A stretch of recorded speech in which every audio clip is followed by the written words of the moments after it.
한번 또 우리 주님을 찬양합니다. 아멘. 따뜻하게 맞아 주시고 또 이렇게 밝게 또 화답하고 또 복도에서 만났는데 말씀에 은혜 받았다고 하는 말 한마디 한마디가 저게 큰 힘이 됩니다. 이번 부흥회는 저에게 주신 하나님의 선물이다라는 생각이 듭니다. 그래서 어제와 오늘 이렇게 저녁, 새벽 또 이 밤 또 말씀 준비하면서 제가 참 좋습니다. 마치 제가 저에게 주신 부흥의 선물이다라는 확신이 듭니다. 오늘 저녁 제목은 겸손, 자기를 낮추시다.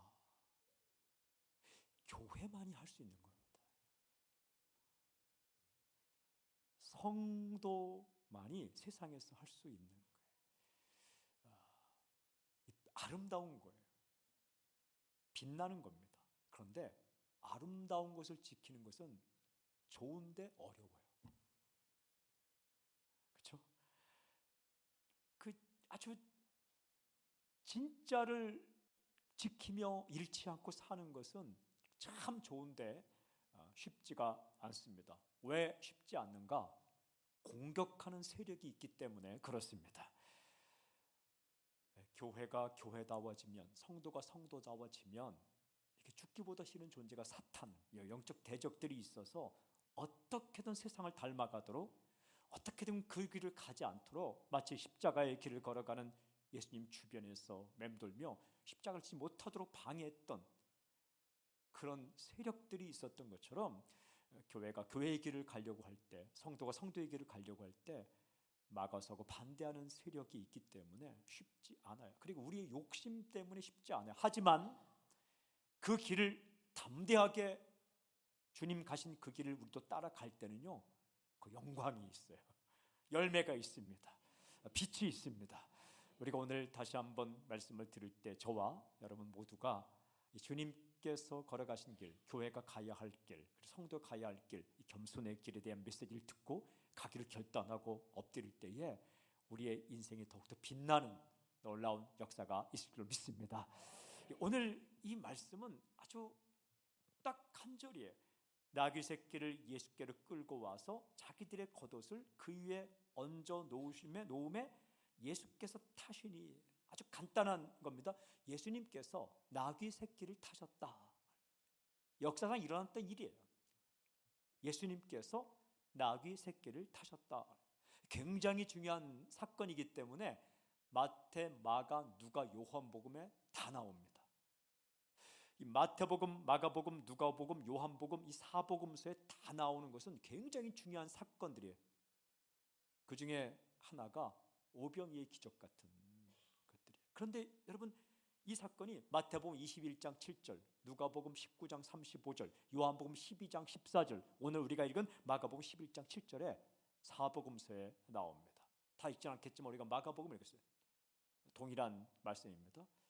혹시 받으려고 하다가 너무 빨리 지나가서 낙심한 사람은 부담 주면서요. 우리가 읽은 마가복음 11장 7절인데 마태복음 21장 7절, 누가복음 19장 35절, 요한복음 12장 14절. 한 번 더 할까요?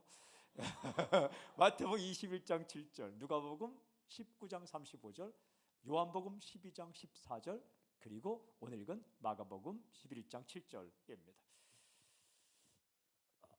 중요하다는 겁니다. 정말 중요한 거예요. 예수님이 돌아가신 지 한참 후에 마태, 마가, 누가, 요한복음이 기록되어 있어요. 수많은 예수님의 행동 가운데, 사건 가운데 다 기록할 수 없어요. 요한복음에 보면 다 기록하면 그 책을 둘 곳이 없다. 선택해서 기록해야 돼요.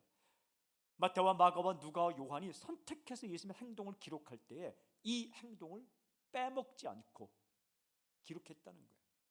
바다가 갈라지고 병이 낫고 죽은 자가 일어나는 이런 사건, 그것도 중요하지만 예수님께서 나귀 새끼를 타신 이 행동이 아주 중요하기 때문에 다른 기록들을 제외하고 그 짧은 이 제한된 이 기록 안에 이 행동에 대한 기록을 집어넣었다. 그만큼 중요하다 하는 거예요. 이 예수님의 행동을 이해하려면 배경을 알아야 합니다. 우리가 읽은 마가복음 11장 7절 바로 앞에 배경 보면, 또 뒤에 배경 보면 이게 어떤 상황이냐 하면 우리가 알고 있는 것처럼 예루살렘에 들어가는 상황인데, 제가 한번 읽어볼게요. 마가복음 11장 8절 10절 이렇게 되어 있어요. 많은 사람이 많았어요. 많은 사람들은 자기들의 겉옷을, 또 다른 이들은 들에서 뺀 나뭇가지를 길에 펴며 앞에서 가고 뒤에서 따른 자들이 소리질러 이르되 호산나 찬송하리로다. 주의 이름으로 오시는 이여 찬송하리로다. 오는 우리 조상의 다윗의 나라여 가장 높은 곳에서 호산나 하더라. 여기 보면 많은 사람들이 모였다. 조금만 정신 잃으면 아주 교만할 타이밍입니다. 사람이 따르면 자기도 모르게 교만해져요. 취해버려요. 많은 사람이, 여기 보면 앞에서 따르고 뒤에서 따랐다. 완전히 옹이한 거예요. 옹이 확 둘러싼 겁니다. 둘러싼 거예요. 그리고는 자기들의 겉옷을 벗어서 깔았다. 이건 왕이 행차할 때 하는 행동입니다. 그러니까 이들은 지금 예수님을 왕으로, 왕으로 지금 고백하는 거예요. 왕으로 대접하는 겁니다.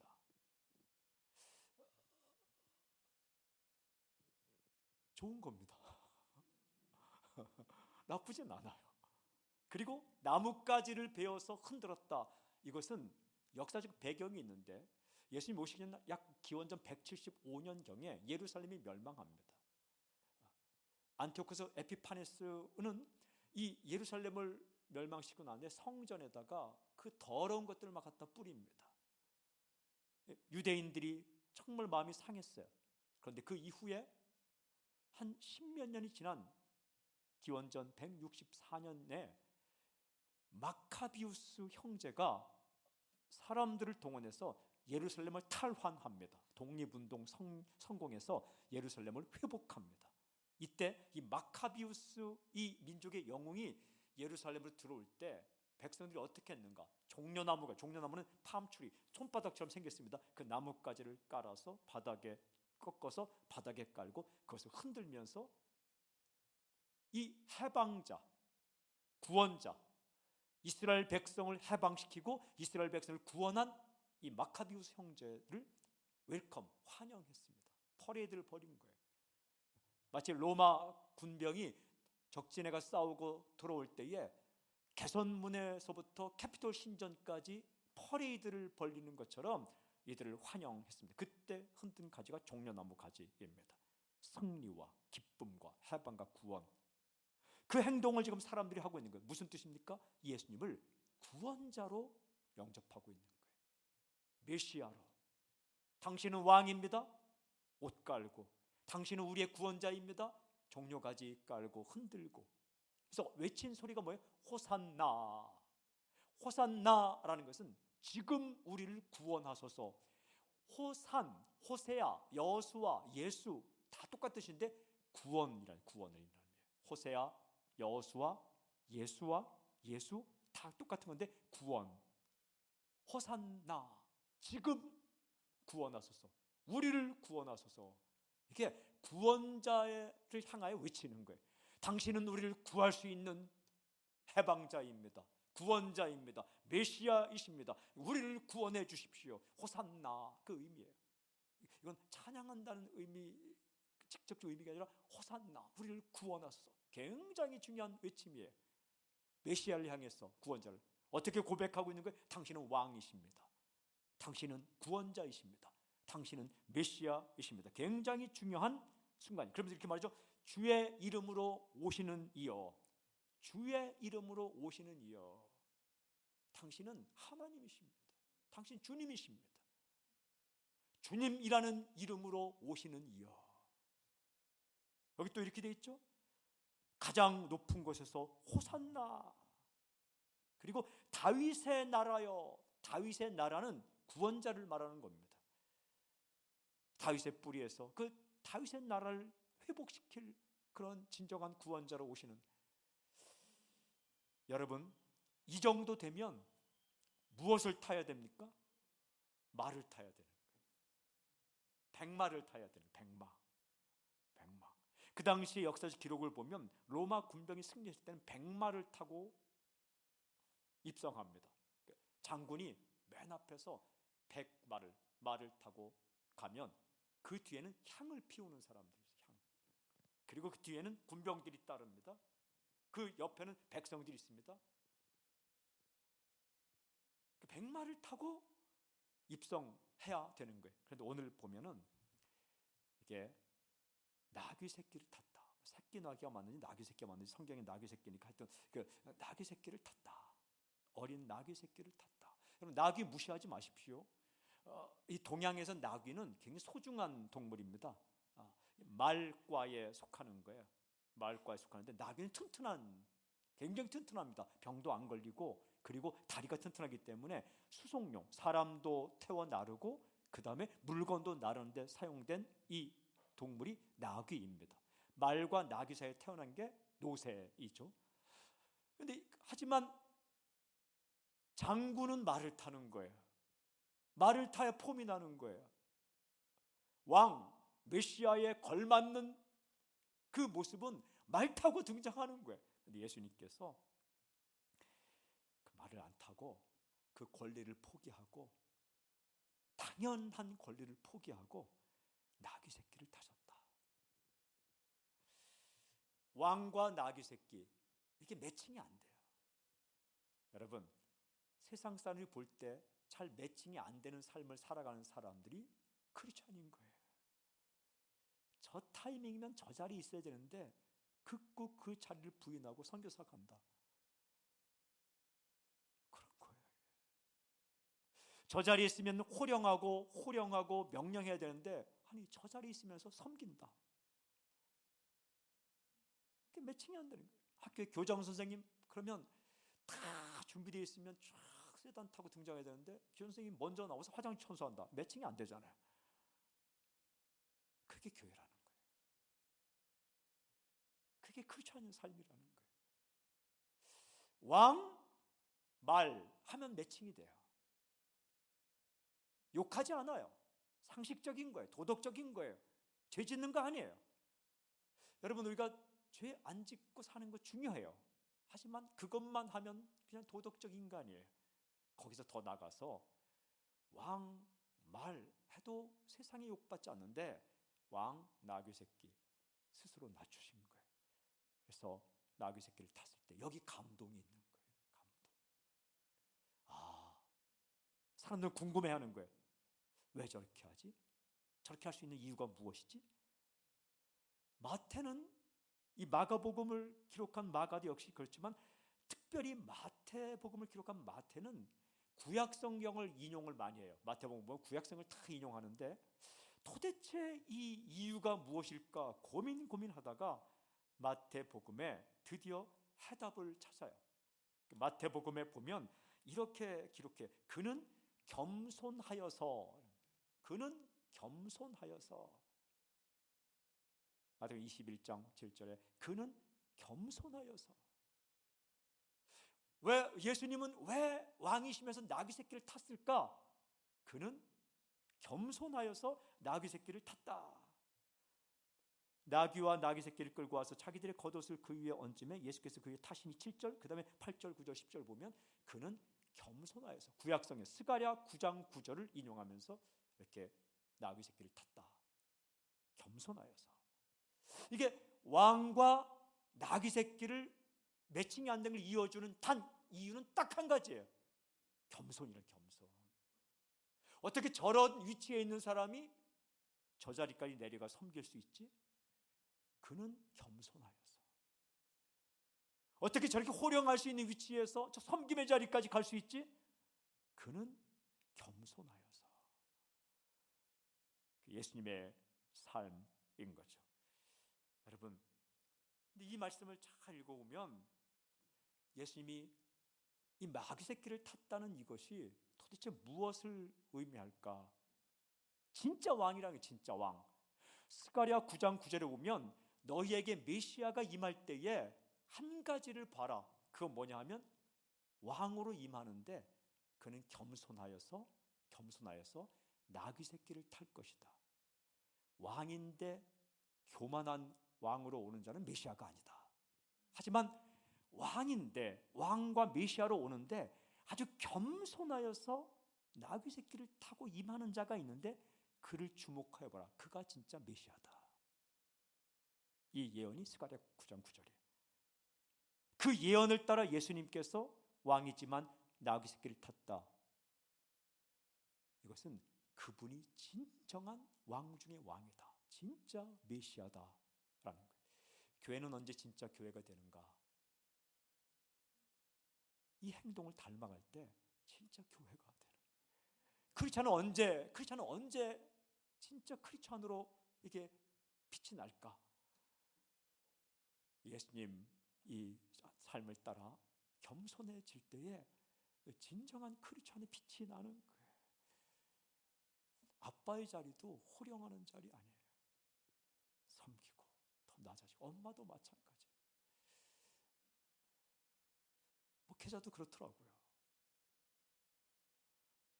계속 더 낮추는 거예요. 낮춘 만큼 은혜가 임하는 거죠. 우리가 충분히 요구할 수 있고, 충분히 누릴 수 있고, 충분히 호령할 수 있고, 충분히 잘난 척할 수 있고, 충분히 자기 내세울 수 있는 자리에서 그때 정신을 바짝 차리지 않으면 교만해집니다. 이 사탄의 전략 가운데 가장 무서운 전략이 딱 두 가지가 있는데, 하나는 교만의 전략, 하나는 연기시키는 거예요. 하나는 교만. 야, 너니까 그렇게 하지. 야, 지금 좋은 타이밍이잖아. 너를 좀 높여. 그 정도 했으면 네 얘기 좀 이렇게 드러내도 누가 뭐라 하지 않을 거야. 야, 내가 너를 높여야지 다른 사람을 지배할 수 있지. 사탄의 전략은 끝없이 교만. 여러분, 사탄이 자기 위치 안 지키고 위치를 떠나 하나님과 같이 되려고 타락한 존재가 사탄과 귀신이에요. 창세기 보면 에덴 동산에 와서 이 하와와 아담을 유혹할 때 선악과 따먹으라, 하나님 같이 되리라, 올라가라는 거예요. 교만으로 인간을 타락시킨 존재가 사탄이고, 그렇게 타락한 존재가 사탄이에요. 또 하나는 연기. 다음에 하지 뭐. 다음에 해. 좋은데 다음에 해. 헌신도 젊어서 하는 거예요. 나 나중에 다 은퇴하면 할 거야. 그것도 참 좋아요. 그 좋은데 마음 있을 때 하는 거예요. 인생의 아름다운 날을 마음 있을 때 하는 거예요. 여러분, 구제도 기회 있을 때 하는 거예요. 밥 다 먹은 다음에 뒷북 치지 마세요. 배고플 때 주는 거예요. 배고플 때 주는 거예요. 힘들 때 찾아가는 거예요. 다 회복한 다음에 근데 사탄은 이렇게 말하죠. 야, 그 좋은데 다음에 네 거 챙기고 내 거 하고. 어쨌든 교만과 연기를 통해 우리를 무너뜨리는데, 이 교만하면 사람이 망하는 거죠. 스스로 자신의 위치를 낮추고 그게 주님의 삶이 그런 삶인 거죠. 질문이 있어요. 질문. 제가 오늘 하고 싶은 질문은, 왜 겸손하라고 말씀하실까? 그거예요. 우리 고생시키려고? 그거 아니에요. 절대로 예수님께서 우리에게 하시는 말씀들은 우리 고생시키려고 하는 게 아니더라고요. 제가 그거 깨달았어요. 제가 부모님의 말씀을 이렇게 저에게 하시던 말씀들을 이렇게 묵상해 보면, 저 잘되라고 하는 말씀들이지 저 인생 망가뜨리려고 하는 말씀들이 아니더라고요. 돌아가신 저의 믿음의 멘토, 목회의 멘토 목사님의 이야기를 이렇게 지금 생각해 보면, 목회 잘하라고 하시던 말씀이지 목회 망치라고 하시는 말씀이 아니더라고요. 하나님의 말씀이 그런 거예요. 하나님 말씀이 우리를 좀 잘 살라고 하시는 말씀이지 우리 인생을 망치려고 하는 게 아니에요. 그런데 우리에겐 부담이 돼요. 왜냐하면 하기가 힘드니까. 그 중에 하나가 겸손. 다 따라하고 싶은데 그 겸손은 따라하기 쉽지 않는 겁니다. 근데 겸손하면 도대체 어떤 일이 일어나길래 우리에게 겸손을 말씀하실까? 그리고 오늘 이 밤에 예수님의 행동을 통해 우리에게 겸손을 말씀하실까? 교회가 겸손하면, 성도가 겸손하면 도대체 어떤 일이 일어나길래 하나님은 우리에게 이 본문을 통해 오늘 이 시간 겸손의 길에 대해서 말씀해 주실까? 복잡하게 말씀하지 않고 말씀을 두 군데를 인용하며 저는 두 가지로 말씀. 첫째는 겸손하면 마음의 쉼을 얻는다라는 거예요. 겸손하면 마음의 쉼을 얻어요. 마태복음 11장 29절, 우리가 많이 아는 말씀인데 마태복음 11장 29절, 나는 마음이 온유하고 겸손하니 나의 멍에를 메고 내게 배우라. 그리하면 너희 마음이 쉼을 얻으리니. 다시 한번 예수님께서 말씀하셨어요. 마태복음 11장 29절, 나는 마음이 온유하고 겸손하니 나의 멍에를 메고 내게 배우라. 그리하면 너희 마음이 쉼을 얻으리니. 겸손이란 단어와 마음의 쉼이란 이 표현이 딱 붙어 있어요. 여러분, 겸손하면 마음의 쉼을 얻는다. 따라해볼까요? 겸손하면 마음의 쉼을 얻는다. 아멘. 겸손하면 마음의 쉼을 얻는다. 제가 하나님께 선물 받고 싶으면 하나님께서 오셔서 너 무엇을 선물 받고 싶으냐 묻는다면 제가 지체하지 않고 이렇게 말하고 싶은 거 있어요. 그건 마음의 평안, 마음의 쉼.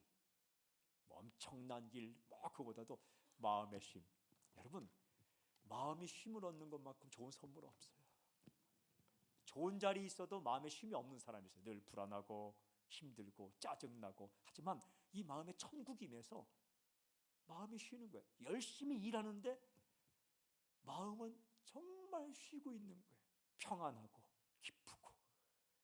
이 선물보다 좋은 게 없어요. 그런데 이 마음의 쉼이라는, 마음의 평안이라는 이 선물이 누구에게? 겸손한 사람에게 주어진다. 마태복음 5장 3절에 심령이 가난한 자는 복이 있나니 천국이 저희 것입니다. 심령이 가난한 자, 겸손한 자에게, 자기를 낮춘 자에게 천국이 임한다. 저는 우리 식구들을 위해 매일매일 기도하는 것이에요. 하나님, 이름을 불러가며 이렇게 우리 식구들에게 하나님의 나라가 임하게 해주십시오. 주기도 가운데 나라가 임하시오면 우리의 마음 가운데, 가정 가운데 하나님의 나라, 정말 평안과 쉼, 마음이 조급하지 않은 거예요. 시기심이 사라지는 거예요. 욕심이 사라지는 겁니다. 질투가 사라지는 거예요. 불안이 사라지는 거예요. 흔들리지 않는 편안함, 침대 선전이 아니라 흔들리지 않는 편안함이 우리 가운데 있는 거예요. 그런 사역자가 행복한 사역자 아닐까요? 그게 진짜 아름다운 인생이 아닐까요? 교회 왔는데 교회에 마음의 쉼이 있는 거예요. 일해도 되고 안 해도 돼요. 일하지 말라는 게 아니라 힘들 때는 안 하는 거죠. 가정에 갔는데 마음의 쉼이 있는 거예요. 끝없이 의심하고 끝없이 질투하고 불평하는 게 아니라 쉼. 근데 그것이 어떻게 임하는가? 겸손을 배울 때에, 행할 때 마음의 쉼, 마음의 평안이 임한다. 저는 이 말씀을 얼마 전에 묵상하면서 그래, 우리 교회에 누가 오더라도 마음의 쉼이 있었으면 좋겠다. 이제 그랬어요. 안내위원 하고 싶으면 하세요. 하고 싶지 않으면 그냥 오세요. 2살 어린애도 아닌데 꼭 안내해야 문으로 들어옵니까? 이렇게 그랬어요. 그래도 하고 싶으면 하세요. 하고 싶은 분들이 와서 최선을 다 이렇게 하시더라고요. 이렇게 하시더라고요. 그 문만 가르치는 게 아니라 추울 때는 또 이렇게 히터도 틀고 얼마나 좋아요. 그런데 사역이라는 게 그래요. 사역이라는 것이 이 마음에 즐겁고 쉼이 있는 상태에서 해야 하는 사람도 좋고 그 대상도 좋은 거죠. 하면서 왜 나만 해? 막 그러면 엄마가 매일 밥하면서 이까지 밥하면 밥 먹는 아이들이 얼마나 불안해요 이게. 이게 참 이 마음의 쉼을 누린다는 게 가정의 행복이 마음의 쉼이에요. 교회가 정말 좋은 교회는 평안함이 있는 거예요. 제가 선포합니다. 우리 사랑하는 온사랑 교회, 온사랑 교회 이 교회 가운데 우리가 오늘 이 주제로 다루고 있는 겸손함이 이 가운데 모든 리더로부터 팔로워까지 누구에게 다 임해서 마음의 쉼이 충만한 교회가 될지어다. 이 마음의 쉼은 겸손함. 근데 왜 우리는 날마다 쉼이 없는가? 교만하기 때문에 그런 거예요. 이렇게 교만이 뭐냐? 나는 이런 대우 받을 사람이 아닌데 왜 나를 이렇게 대우하지? 남이 몰라주면 연예인들이 참 불편하죠. 어디 가면 자꾸 알아보니까. 근데 알아보지 않으면 화가 난대요. 그 알아보지 않도록 모자도 쓰는데, 그런데 안 알아봐주면 마음이 힘든 거예요. 나는 대접을 받아야 되는데, 우리가 참 좋은 거지만 이렇게 있을 때 어디 장소에 갔는데 왜 내가 받을 대접은 이만큼인데 왜 대우해주지 않지? 나를 이만큼 올려놓은 거예요. 그러면 마음에 쉼이 없어요. 우리 출발점은요 항상 겸손부터 시작하는데 두 가지. 첫 번째는 아무것도 가지고 오지 않았다. 아무것도 가지고 오지 않았음에 아무것도 가지고 가지 않. 그러니까 우리가 아무것도 가지고 오지 않았기 때문에 우리의 출발은 빈손이에요. 우리의 출발은 정말 아무것도 없는 걸 시작한 거예요. 그러니까 우리가 아무리 위치가 높아지고 가진 게 많아져도 나는 이런 대접 받을 자격이 있다 생각하면 안 돼요. 출발은 빈손이다. 그리고요 또 우리의 또 하나의 출발점은 십자가의 은혜인 거예요. 우리가 잘난 거 없어요. 인간이 인간을 묵상하면 인간이 실망합니다. 인간이 인간을 묵상하고 인간이 인간을 리플렉트, 반성하고 반추하면서 인간은 대단하다. 아직 인간 모르는 거예요. 인간은 나를 그냥 예수님 밖에서 들여다보면 참 이거 좀 그런 우리가 용서받고 살아나는 거예요. 여기서 시작하는 거예요. 그래서 실은 누가 나를 몰라줘도 괜찮은 거예요. 따르는 사람이 뭐 1000명, 10,000명이 아니라 한 명만 있어도 또 사람이 없으면 주님은 나를 인정해 주시니까 그것만으로 이렇게 그건 됐다. 아주 정말 초심, 빈손, 죄를 용서받은 죄인 여기서 시작할 때 다 감사할 수 있는 거예요. 겸손한 사람의 특징이 겸손이 뭐냐? 겸손이 뭐냐? 제가 겸손이 뭘까? 도대체 겸손이 뭘까? 겸손이 뭘까? 겸손이 뭘까? 겸손이 뭘까? 이렇게 물어보는 가운데 주님이 저에게 딱 그 말씀. 겸손?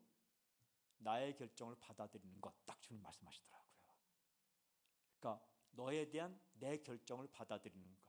이게 겸손이에요. 여러분 고생의 길로 가면 하나님이 일단 그 당시는 그 길을 가도록 결정하셨으니까 그냥 받아들이는 거예요. 나는 이 길로 가고 싶어요. 근데 하나님이 그 길을 막으셨어요. 다른 길을 여셨어요. 하나님의 결정을 받아들이는 거예요. 왜? 어떻게? 내 결정보다 하나님의 결정이 훨씬 더 좋습니다. 나를 낮추는 거예요.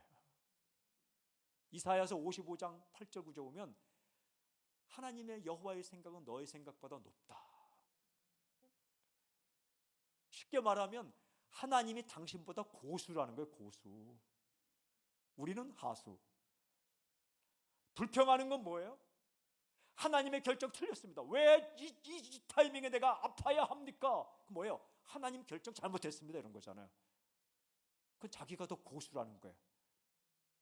생각해 보면 이 타이밍 때 내 인생에 이런 일이 일어나야 맞는 거지, 하나님 저런 일이 일어난 건 하나님이 결정 잘못했습니다. 이거는 자기가 더 고수라는 거예요. 이게 교만이에요. 여러분 어떤 경우에도 하나님이 나보다 고수 하수 아세요? 예를 들면 바둑. 저는 바둑의 바자도 몰라요. 발인이 바둑의 어린이에요. 바둑 절대 몰라요. 근데 이제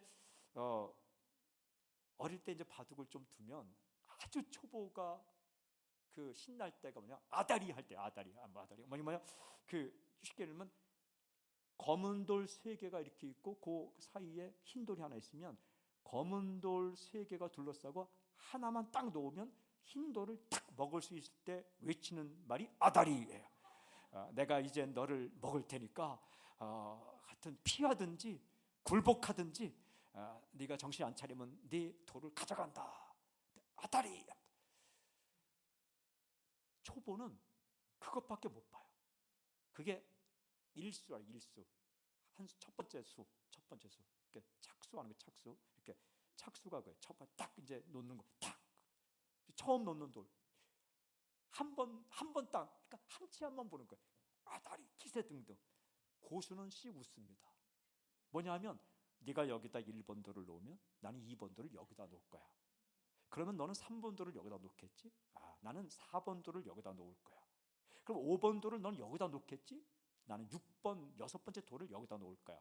한 19, 20째 수까지 바라보면서 2번째 돌을 딱 놓는 사람을 고수라 얘기해요. 처음에는 몰랐는데 어떻게 너 거기다 놔? 했는데 19, 20번째 가면 그래서 거기다 놨구나. 이게 20수, 30수를 내다보면서 한 수를 놓는 사람을 고수. 그걸 신의 한 수라는 거예요. Divine move라 그래, 영어로. Divine move. 신적인 move, 움직임, 한 수. 하나님은 우리를 그렇게 인도할 때가 계셨어요. 지금 막히는 것 같아요. 그런데 그거는 막히는 게 아니라 2, 3, 4, 5, 6, 7, 8, 9, 10, 20, 30 숫자에 나를 푸른초장 쉴 만한 물가로 인도하기 위해서 지금 이 한 수를 놓으시는 거예요. 그때 내가 원하는 것이 막힐 수도 있고 내가 좀 어려울 수도 있는 거예요. 또 그렇게 원하던 것이 현재는 이루어지지 않을 수도 있는 거예요. 다른 길을 가도록. 그런데 그 결정이 고수신 하나님께서 내다보시고 하시는 거기 때문에 위대한 결정, 그 결정을 받아들이는 게 겸손이에요. 틀렸습니다, 잘못되었습니다, 그게 불평하고 이럴 수가 있습니까? 아니 이럴 수가 있습니까? 내가 이 일을 위해 투자한 시간이 얼마인데 이 일이 안 되게 합니까?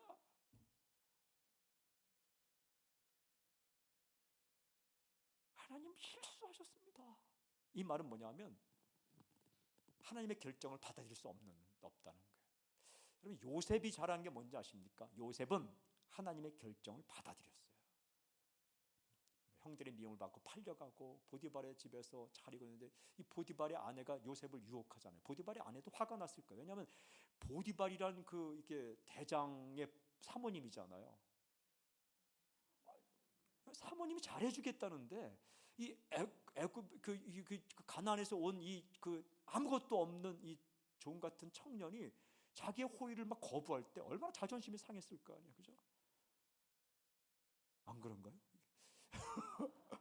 그런데 요셉은 그걸 받을 수 없는 거예요. 그냥 감옥에 갑니다. 감옥에 형들의 미움을 받아서 팔려가고 감옥에 가고 이런 이 과정들이 하나님의 신의 한 수인 거예요. 근데 요셉의 인생을 읽어보면 한 번도 교만하게 불평하지 않아요. 그 인생 가운데 불평하지 않아요. 그리고 어떻게 고백하는지 아세요? 창세기 45장 8절. 그런즉 나를 이리로 보낸 자는 당신들이 아니요 하나님이시라. 하나님의 한 수이셨습니다. 그 순간순간 따라가면서 하나님의 결정을 그냥 받아들여요. 기가 막힌 인생이에요. 요셉은 이 예수님의 삶을 보여주고 있는 거죠. 겸손이란 하나님의 결정을 받아들이는 것, 그리고 하나님의 행동 원칙을 여러분, 하나님의 이 말씀은 하나님의 행동 원칙이에요. 각자 개인의 인생을 독특하게 인도하는 것도 있지만 모든 사람의 인생을 일반적인 원칙으로 인도하는 게 말씀이에요. 이렇게 하면 이렇게 할 것이다. 그거를 받아들이는 게 겸손이에요. 이 말씀대로 살면 고생만 하지, 세상에서 이렇게 살면 바보 되지, 이 교만이에요. 겸손한 사람은 어떻게 해요? 하나님의 말씀은 틀림이 없어, 이 말씀 살면 진짜 이렇게 될 거야, 받아들이는 거예요. 사람과 사람 사이에서 겸손이 뭐예요? 상대방의 결정을 받아들이는 거예요. 그러니까 겸손은 믿음의 핵심인 거예요. 어떤 인격을 믿는다는 것은 그의 결정을 믿는 거예요. 그의 말을 믿는 거예요. 그의 생각을 믿는 거예요. 그의 계획을 믿는 거예요. 받아들임. 믿음은 받아들임인데 받아들이는 핵심이 겸손이에요. 여러분, 구원의 길을 믿는 것 잘 생각해 보세요.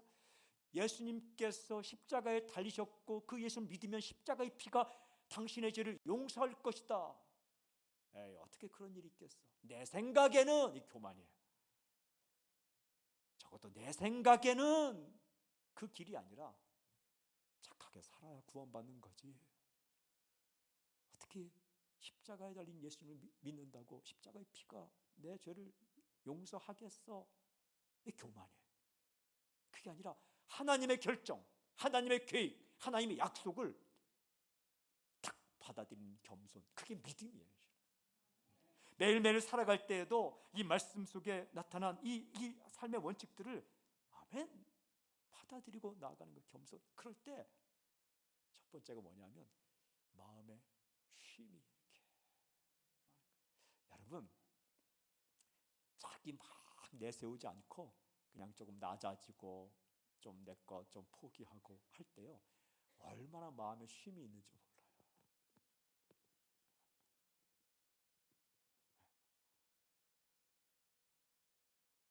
나가 이곳으로 가고 싶었어요. 근데 막혔어요.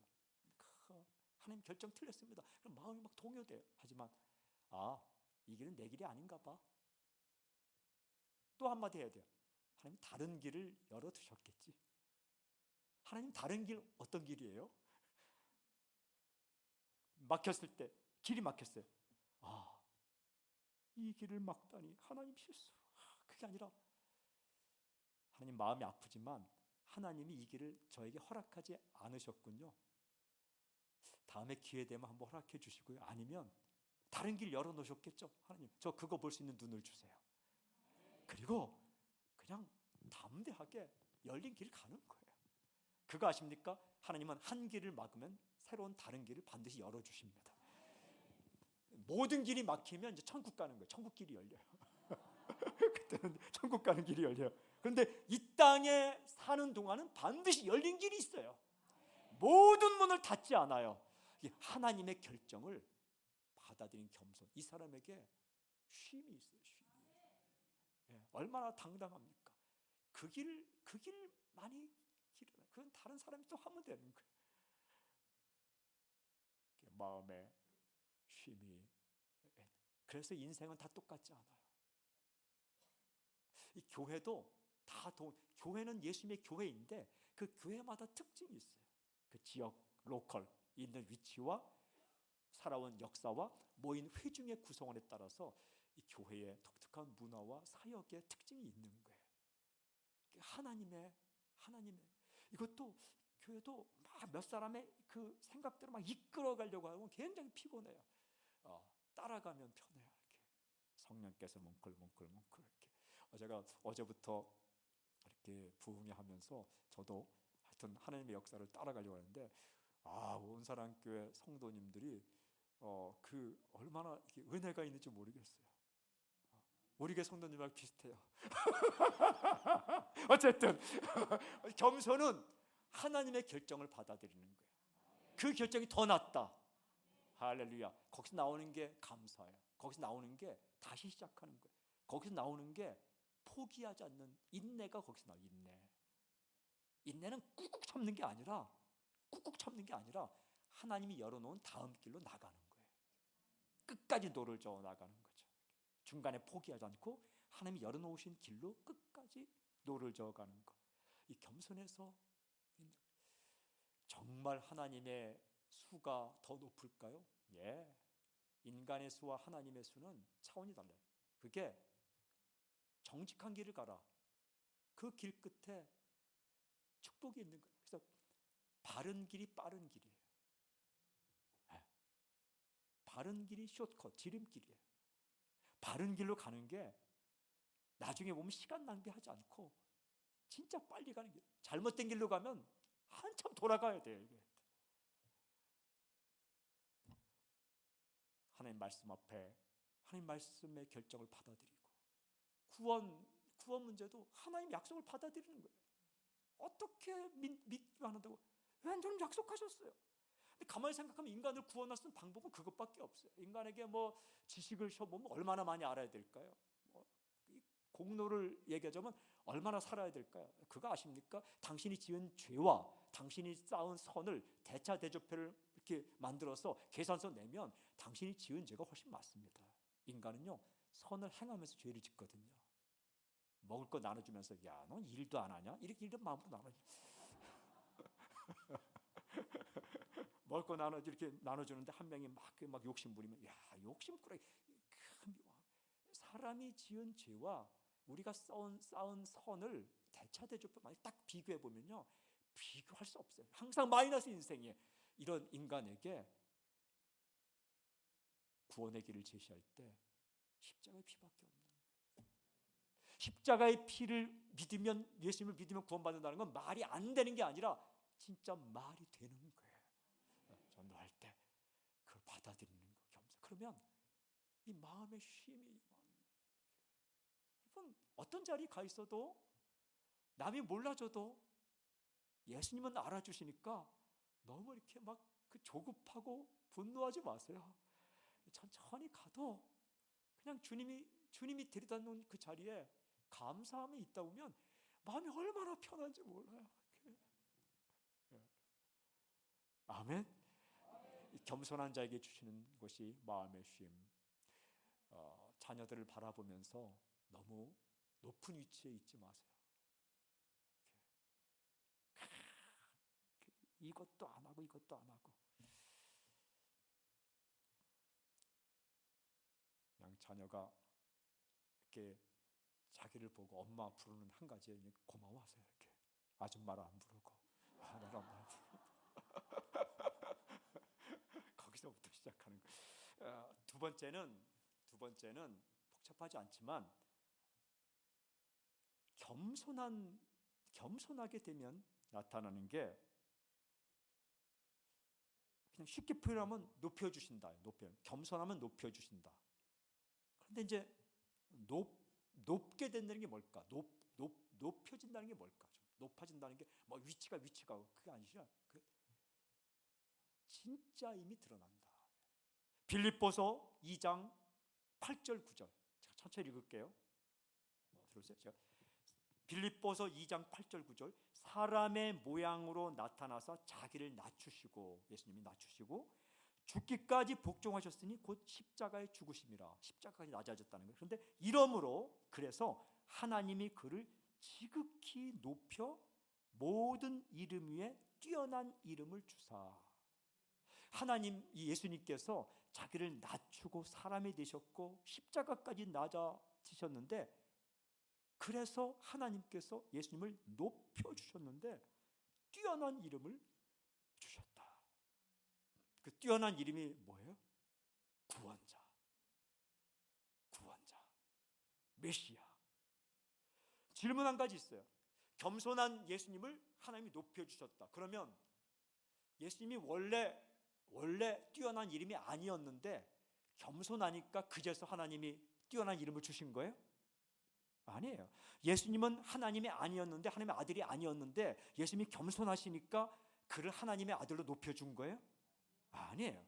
예수님은 원래 하나님의 아들이에요. 예수님은 본래 뛰어난 이름이에요. 예수님은 본래 그의 본질, 아이덴티티, 그분의 정체성이 구원자이세요.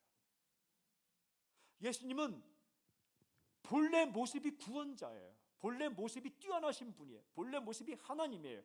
본래 모습이 하나님의 아들이십니다. 그런데 겸손할 때 비로소 뛰어나게 되고, 겸손할 때 비로소 높아지고, 겸손할 때 비로소 하나님의 아들이 된 게 아니라, 이분은 진짜 뛰어나신 분이구나, 진짜 하나님의 아들이나, 이것이 볼 수 있게끔 나타났다라는 거예요. 뭐예요? 본질이 드러났다, 정체성이 드러났다. 요즘 말 본캐가 있고 부캐가 있어요. 본캐는 뭐냐면 그 사람의 본래 캐릭터. 근데 부캐는 그냥 부수적인 그의 예를 들면 제가 목회자이잖아요. 목회자인데 요리를 한다. 뭐 본캐가 목사고 부캐가 이제 요리사인 거죠. 근데 이 예수님께서 겸손하실 때에 예수님의 본캐가 드러났다라는 거예요. 예수님의 본캐는 뭐예요? 구원자. 뛰어난 구원의 이름. 사랑하는 여러분, 적용하면 우리가 높아지고 뛰어나게 되는 게 뭘까요? 우리가 높아지고 뛰어나게 될 때 그 클라이막스, 정점에 있는 칭찬이 뭘까요?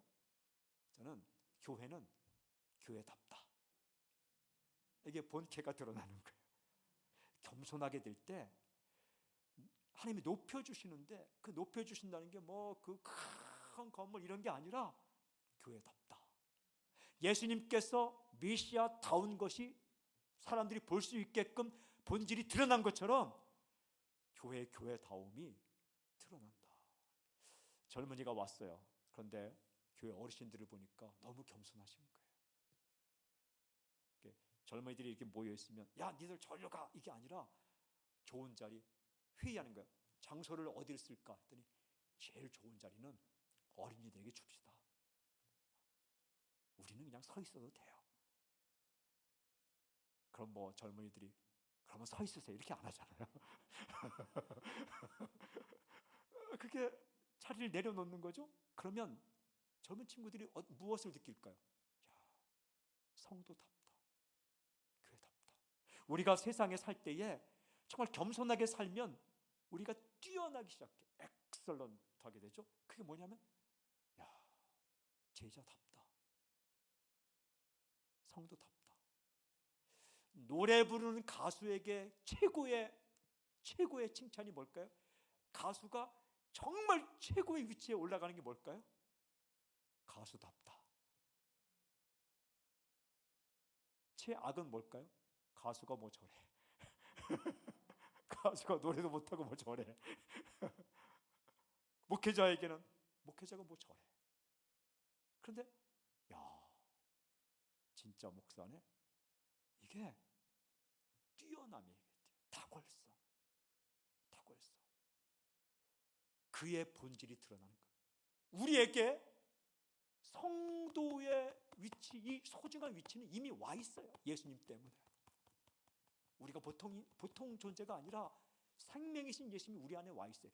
교회는 예수님의 몸이에요.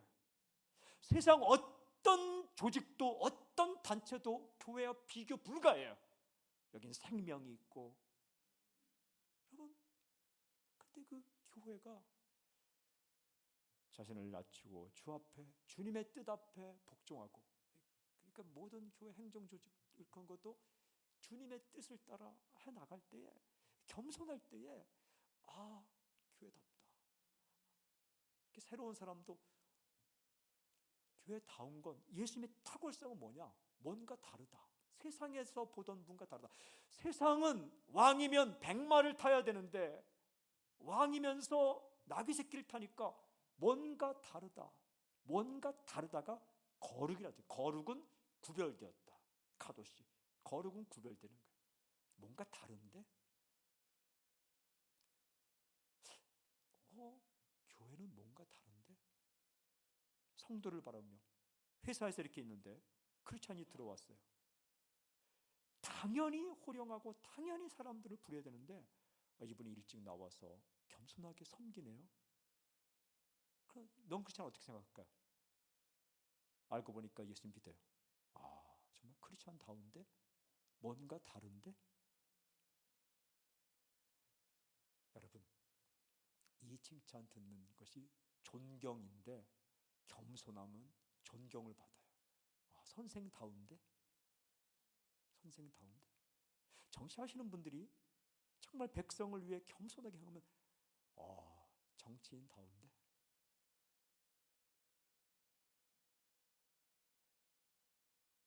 존경을 받게 돼요. 사람이요, 위치보다 중요한 게 존경이에요. 소유보다 중요한 게 존경이에요. 그 명예, 좋은 의미에서 명예.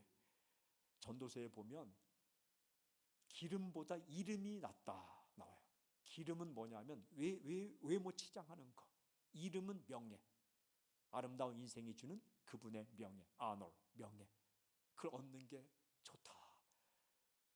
사랑하는 여러분, 우리가 겸손하게 살아갈 때 주의 모습대로 우리의 당연히 요구할 것도, 그리고 내 생각을 내세우지 않고 이렇게 상대방의 결정을 존중하고 하나님의 결정을 존중하고, 그리고 내 것을 내어놓아 좀 이렇게 당연한 것을 요구해야 되는데 그것을 낮추어서 주님처럼 행동할 때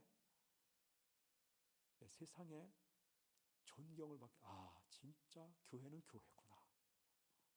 교회는 교회구나. 성도는 성도이구나.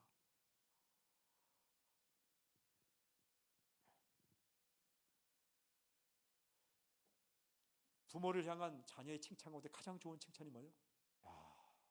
아버지는 아버지구나. 선수들이 받는 칭찬이 제일 좋아요. 선수는 선수구나. 그 운동하시는 분들 보면 아무리 아마추어가 잘해도 선수가 딱 나타나면 진짜 차이가 많이 나타납니다. 선수라고 나왔는데 이거 뭐 더 못해요. 그러면 선수가 뭐 저래? 왜 이래? 선수는 선수구나. 크리스찬이구나. 그 복을 갖다 주는 것이 겸손이다. 그게 높아지는 거예요. 이 겸손에 대해서 묵상했던 베드로는 이렇게 고백합니다. 베드로전서 5장 6절. 베드로전서 5장 6절. 그러므로 하나님의 능하신 손 아래에서 겸손하라. 때가 되면 너희를 높이시리라. 여기 굉장히 중요한 말씀인데 베드로는 겸손하고 싶었을 거예요. 그죠? 예수님께서 겸손하셨어요. 겸손하라 말씀하셨어요. 그래서 겸손을 배우고 싶었어요. 근데 그게 어렵잖아요. 안 어려운가요? 베드로 어려웠을 거예요. 베드로는 고민했을 거예요. 어떻게 하면 겸손할 수 있을까? 어떻게 하면 겸손할 수 있을까? 굉장히 중요한 질문이에요. 베드로는 주님을 따라 겸손하고 싶었어요. 성도다운 성도의 삶을 살고 싶었어요. 근데 정말 어려운 거예요. 근데 어떻게 하면 겸손할 수 있을까? 그는 이렇게 고백해요. 베드로전서 방금 전에 읽은 5장 6절. 그러므로 하나님의 능하신 손 아래에서 겸손하라. 때가 되면 너희를 높이시리라. 이게 하나님의 능하신 손 아래에서라는 구절이 굉장히 중요해요. 영적 비밀이에요. 우리가 겸손할 수 있는 능력은 나의 결단과 의지로 안 돼요. 하나님의 능력에 붙잡힐 때, 하나님의 능력의 손이 나를 붙들 때에 겸손하게 살 수 있어요. 저는 오늘 이 밤에 기도하며 나갈 때 당신이 하나님의 능력의 손에 붙들리길 좀 선포합니다.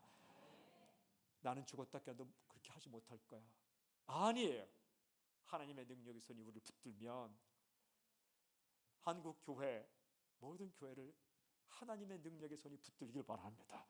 특별히 저희 같은 영적 리더들을 꽉 붙잡으셔. 요한계시록에 나온 것처럼 7별을 붙잡고 계신 예수님의 모습처럼 이 7 사자들, 그 사자들, 메신저들, 사역자들을 꽉 붙들어서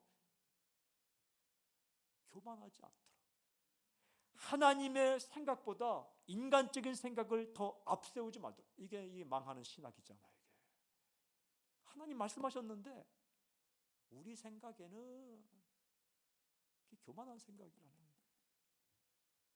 하나님 말씀하셨는데 요즘 시대에는 얼마나 살았다고 시대 따집니까? 푸른 마르고 꽃은 시드나 하나님 말씀은 영영이 서리라. 이사야 40장 8절. 세월이 바뀌어도 말씀은 영영이 서리라. 요즘 시대에는 시대 타령하지 마십시오. 내 생각에는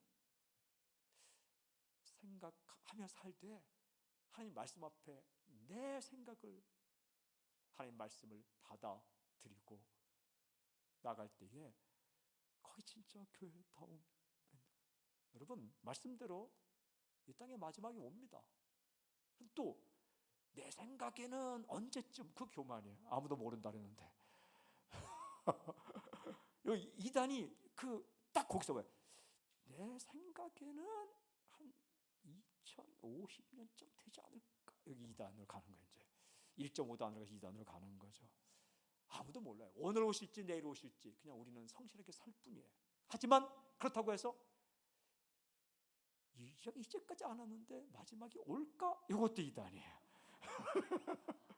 마지막이 반드시 온다는 거예요.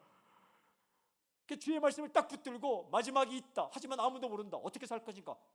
성실하게 사는 거예요. 달란트 비유가 그거예요. 마지막이 있다. 언제인지 모른다. 그리고 24장에 마지막이 있다. 아무도 모른다. 깨어있으라. 25장에 어떻게 살 것인가? 달란트, 자기에게 주신 달란트를 잘 활용해서 최선을 다해 사는 것. 그게 종말을 살아가는 삶이다. 양과 염소의 비유. 양처럼 살면 천국 가고 염소처럼 살면 지옥 간다는 얘기가 아니라 내가 만난 사람 물 한 컵 주고 옷 한 벌 주고 밥 한 그릇 주는 것이 종말 마지막을 바라보며 사는 삶의 삶이다. 열처녀 비유. 언제 올지 모르니까 기름 준비하듯이 내 믿음을 준비하고 사는 것이 종말을 맞이하며 살아가는 사람의 삶이다. 그게 마태복음 25장이에요. 그러니까 그 말씀대로 살면 돼요. 여러분, 병에 걸려도 내가 언제 죽을지 아무도 몰라요. Nobody knows. 아무도 몰라요. 의사 선생님 제일 많이 잘 아시겠죠. 저는 의사 선생님 신뢰해요. 하지만 만약 의사 선생님 가운데 정확하게 3일 3시간 뒤에 죽을 겁니다. 이거 이상한 거예요. 약 3개월 정도 기회가 있습니다. 삶을 정리하십시오. 그럴 수 있어요. 왜냐하면 의사 선생님이 가장 잘 알기 때문에. 하지만 정확한 타이밍은 아무도 몰라요. 아무도 몰라요. 그러니까 우리가 정말 이 어려움이 있더라도 마지막은 하나님이 정하시는 거예요. 방법도 하나님이 정하세요. 그러니까 그때까지는 최선을 다해 사는 거예요. 다윗이 그랬어요. 자기 아들이 우리 아연에게서 낳았을 그 아기가 아플 때에 끝까지 기도했어요. 그리고 그 아이가 세상을 떠나자 툭툭 털고 밥 먹고 또 시작하는 거예요. 하나님이 때를 정하셨구나. 말씀에 그 기록된 것을 그냥 딱 받아들이고 그렇게 살아가는 거예요. 어떤 자리에 있더라도 나는 정말 미움받아서 실수해서. 여러분, 요셉은 형들이 미워서 팔았지만 요셉은 말해요. 나 팔려온 게 아니다. 보냄받았다라고 말해요. 보냄받았다. 하나님의 결정을 받아들여서 그런즉 이를 나를 이리로 보낸 자는 이렇게 말해요. 이게 나를 판 자는 이렇게 말하지 않아요. 자기 인생을 어떻게, 나는 정말 실패해서, 그게 아니에요. 하나님께서 방향을 틀은 거예요. 하도 안 되니까 여기 온 게 아니라 하나님은 나를 이리로 보낸 거예요. 이렇게. 저는 오늘 이 자리에 저를 세웠다고 믿어요. 그래서 감사하며 그냥 당당하게 하는 거예요. 교만하지 않게 그냥 하는 거예요. 겸손하면 마음의 쉼, 감사할 수 있어요. 아멘. 살아온 인생의 길을 바라보며 겸손하게 그때 하나님의 결정을 오늘 다 받아들이세요. 그때 고백이 은혜라는 고백이 나오는 거예요. 은혜였구나. 은혜. 내 인생은 실패가 아니라 은혜였구나. 은혜였구나. 앞으로의 하나님의 결정을 믿으세요. 그럴 때 내일을 염려하지 않는 거예요. 이 겸손할 때 마음의 쉼, 과거를 바라보며 은혜, 미래를 바라보며 신뢰, 그리고 어떤 자리에 있든지 여기서부터 진짜 인생이 시작되는 거예요. 저도 인생을 살면서 여러 일을 겪었지만 돌아보니까 하나님의 기가 막힌 신의 한 수가 있는 거예요. 정말 신의 한 수가 있는 거예요. 받아들이기 결정. 요즘 부르면 간다. 누가 부르면 제 별명 지었어요. 부르면 간다.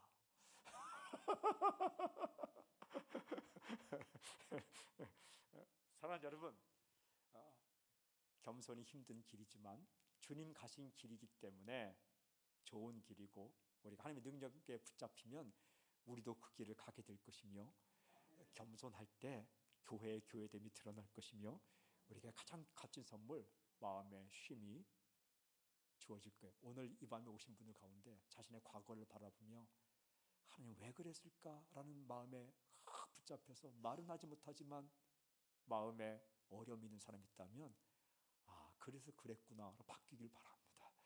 겸손하게 하나님의 결정을 받아들이고 은혜였습니다 고백하세요. 그 순간 마음에 요동치는 것들이 사라지고 쉼이 임할 거예요. 마지막으로, 정말 감당하기 힘든 사람이 여러분 곁에 있어요? 이 사람은 정말 내가 감당하기 힘들다. 그 사람도 하나님 보내주신 거예요. 당신 훈련시키려고. 훈련 가운데 가장 좋은 훈련이 사람 훈련이에요. 진짜 어렵지만, 제자 훈련, 저도 제자 훈련 여러 해 했지만, 제자 훈련, 사역자 훈련 가운데 아무리 받아도 숙제 내고 그 설교 요약서 내고 큐티 내고 책 읽고 요약하고, 이거 어려웠어도 그보다 가장 어려운 게 사람 훈련이에요. 사람 훈련, 사람 막대기 훈련. 그냥 오지 말라도 끝까지 와서 도시락 싸갖고 와서 막 힘들게 하는 사람이에요. 그래도 하나님의 신의 한 수예요. 그냥 겸손하게 잘 견뎌요. 그러면 그 사람이 친구가 되기도 해요. 이스라엘 백성을 막고 있던 홍해 바다가 정말 저 바다만 없더라면 했는데, 건너고 나니까 그 바닷물이 뒤따라오는 애국 군대를 착 수장시켜서 막아주잖아요. 그러니까 이렇게 자기를 괴롭히는 사람 보면 홍해 바다다 이렇게 생각하면 돼요. 지금은 내 길을 막고 있지만 나의 뒷길을 또 막아주는 사람이 될 것이다. 찬송가 가운데 원수도 변하여 친구가 된다, 이렇게 원수 변하여 친구가 된다, 이 찬양이 있잖아요. 그런 역사가. 근데 우리가 주의 약속을 신뢰하고 이렇게 있으면 원수가 변하여 친구가 되고, 이게 다 함께 선을 이루는 거예요. 요셉이 그렇게 고백하죠. 창세기에 보면 악을 선으로 바꾸신다. 하나님은 악을 선으로 바꾸신다. 야곱도 그렇게 고백하죠. 하나님은 악을 선으로 바꾸신다. 사랑하는 여러분, 하나님의 인도 앞에, 하나님의 말씀 앞에, 그리고 하나님의 계획 앞에 우리를 낮추고 겸손하고, 사람을 만날 때도 나보다 낫다, 이렇게 그 마음으로 겸손하면요, 사람을 얻어요. 교만하면 사람을 잃고, 겸손하면 사람을 얻어요. 교만하면 명예, 존경을 잃어버리고, 겸손하면 존경을 얻어요.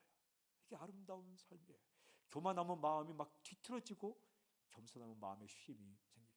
겸손함으로 당신의 성도됨이 드러나고, 교회됨이 드러나며 마음의 쉼과 진정한 존중이 임하는 놀라운 역사의 길을 좀 선포합니다. 주님을 찬양합니다. 아멘. 아멘.